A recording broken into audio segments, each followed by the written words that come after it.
Hey, so have you ever read a book and thought, where did the author ever come up with this idea? What kind of imagination does this person have? Or what were they like as a kid? Today, we're going to find out about that.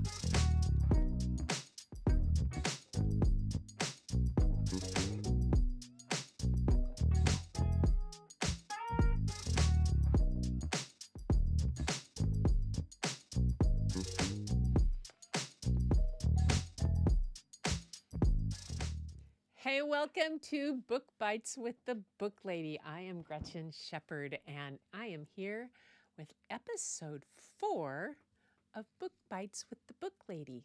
And as I said at the intro there, have you ever wondered where someone came up with that story?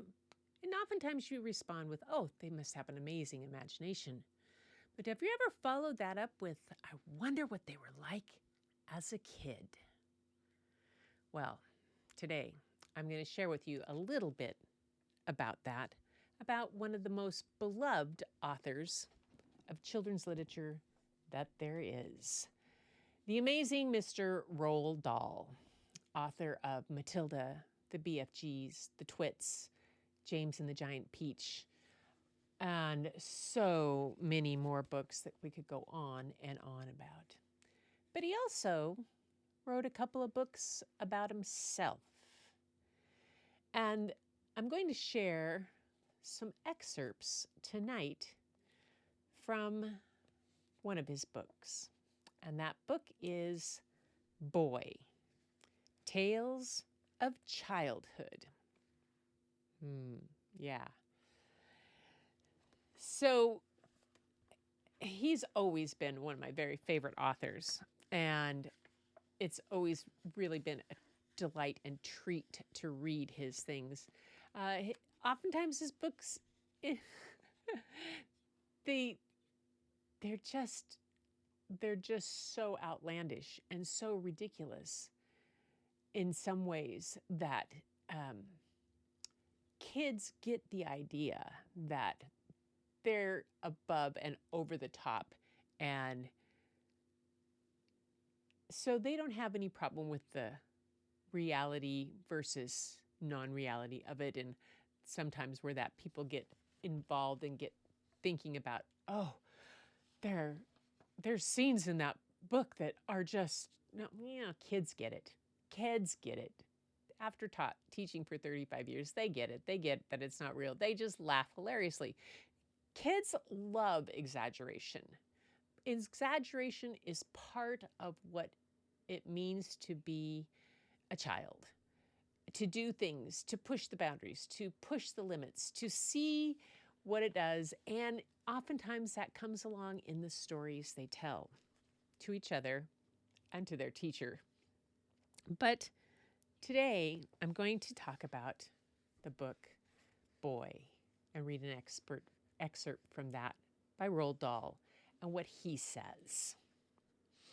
So he starts out with a little intro about it. He says, an autobiography is a book a person writes about their own life, and it is usually full of all sorts of boring details. This is not an autobiography. I would never write a history of myself. On the other hand, throughout my young days at school and just afterwards, a number of things happened to me that I have never forgotten.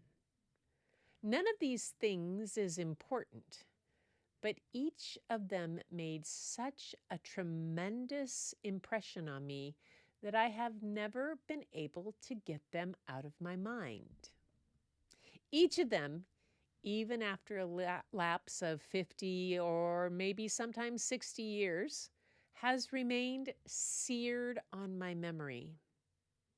I didn't have to search for any of them. All I had to do was skim them off the top of my consciousness and write them down.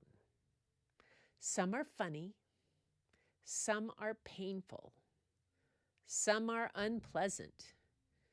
I suppose that is why I have always remembered them so vividly. All are true.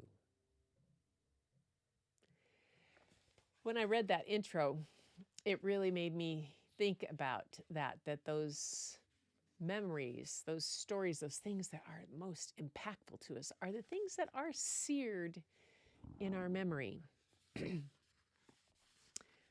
I chose to read one of the ones from that Roald Dahl included in his book that's I find hilarious. Welcome to The Great Mouse Plot. My 4 friends and I had come across a loose floorboard at the back of the classroom, and when we prized it up with the blade of a pocket knife, we discovered a big hollow space beneath. This, we decided, would be our secret hiding place for sweets and other small treasures such as conkers and monkey nuts and bird eggs. Every afternoon, when the last lesson was over, the 5 of us would wait until the classroom had emptied. Then we would lift up the floorboard and examine our secret hoard, perhaps adding to it or taking something away. One day, when we lifted it up, we found a dead mouse lying among our treasures. It was an exciting discovery. Thwaites took it out by its tail and waved it in front of our faces. "What shall we do with it?" he cried. "It stinks," someone shouted. "Throw it out the window, quick!" "Hold on a tick," I said. "Don't throw it away." Thwaites hesitated. They all looked at me. Now, when writing about oneself, one must strive to be truthful. Truth is more important than modesty. I must tell you, therefore, that it was I, and I alone, who had the idea for the great and daring mouse plot. We all have our moments of brilliance and glory. This was mine.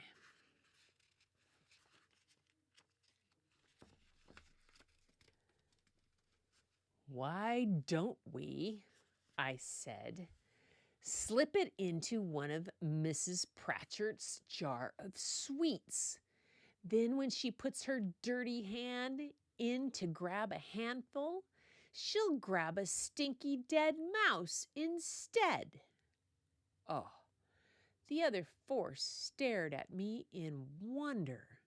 Then, as the sheer genius of the plot began to sink in, they all started grinning.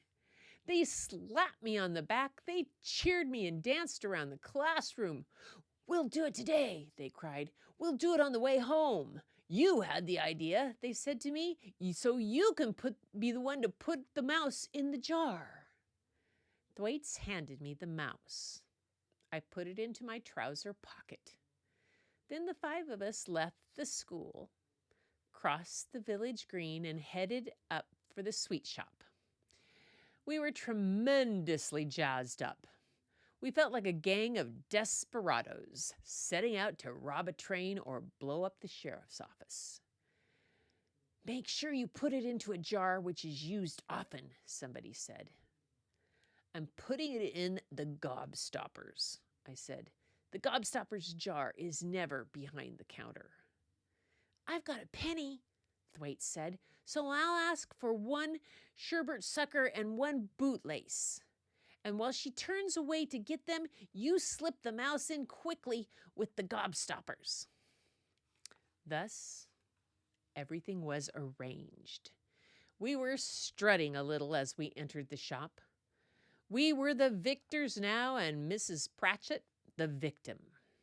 She stood behind the counter with her small, malignant pig eyes, watching us suspiciously as we came forward.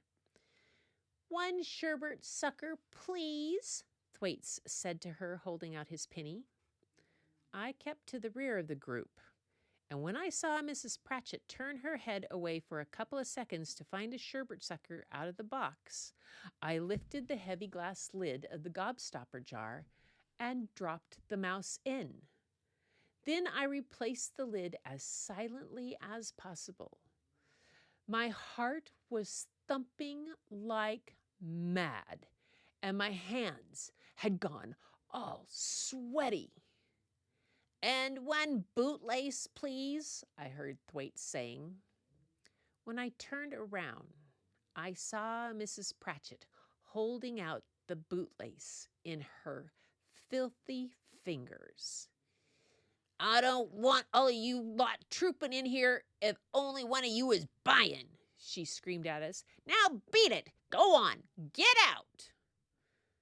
As soon as we were outside, we broke into a run. "Did you do it?" they shouted at me.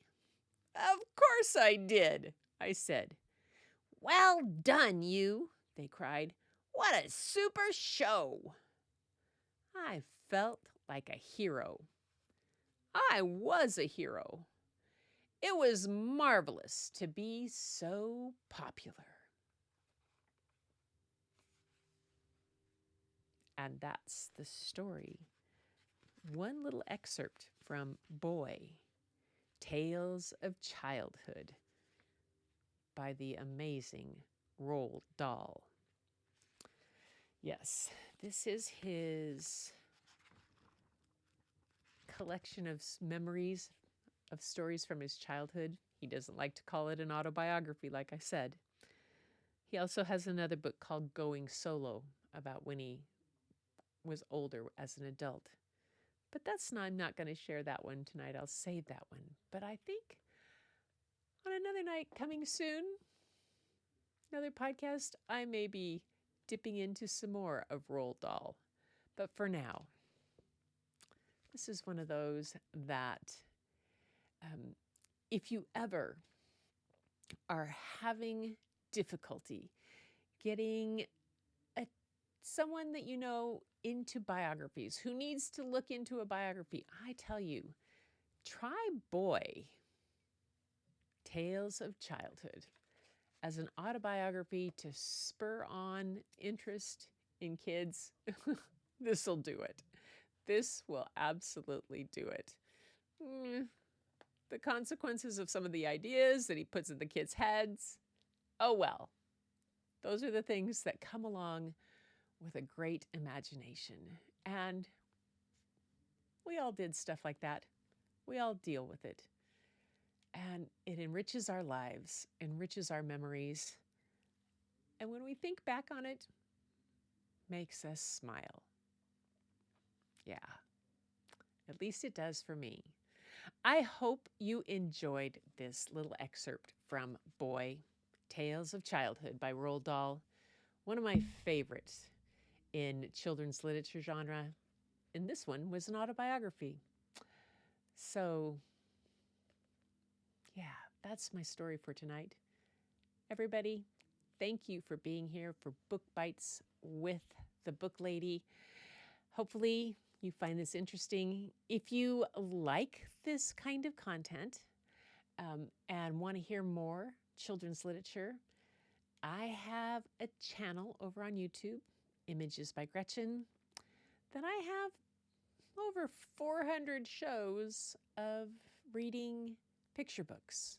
And they're the videos included, and I show the books.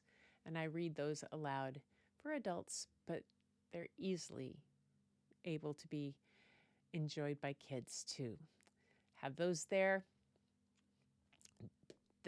This Book Bites with the Booklady is on YouTube as a podcast, as well as another podcast called The Little Giant Things. Both podcasts on YouTube. But Images by Gretchen is my channel over there if you like it. If you want to hear some more, a little different, you can join me over there. I do those readings live. But for now, this podcast for Not Pod Pomo, this was episode 4, and I am loving this. I hope you are too. And until next time, everyone, keep looking for the beauty hidden in plain sight. It's all around.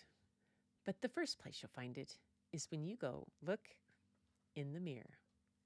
And I'll see you in the next episode.